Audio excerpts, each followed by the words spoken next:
Okay. So another thing we're completely overlooking when it comes to security in the borders is that we have two borders. Mexico's is just under 2,000, whereas Canada's border is almost 6,000. So we're spending $60 billion almost trying to secure a border, but we have another border up top where people are crossing. There's about 500 million people that cross our borders, and 330 million of them are who are non-citizens. This is from both ends of the border. We're only focusing on protecting one.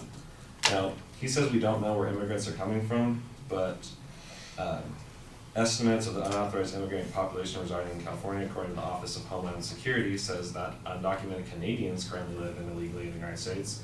Also, we have people from China, Korea, India, and the Philippines. They're probably not coming from South America.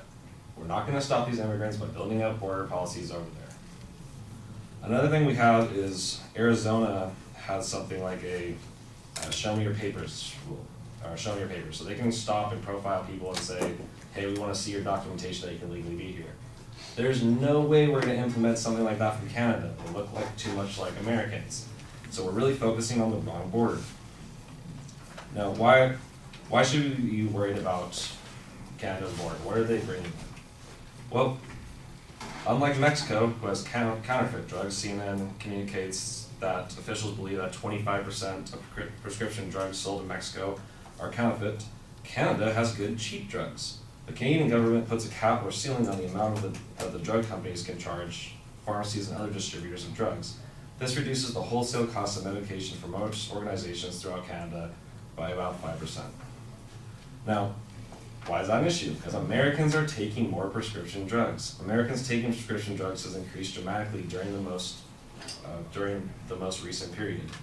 About 48% of people said they were taking prescription medication. That's almost half the country are taking these drugs. We can get better, cheaper drugs up north, and we're not trying to secure the borders up there. Seems like an issue to me. Dr. Sanjay, who's been recently brought to us as a cannabis expert or advocate, he's been doing more of the most recent research on medical cannabis, had to say on prescription drugs. As much attention as we pay to other illicit drugs such as cocaine or heroin, the truth is prescription medication kills more people in the country than those illicit drugs can buy.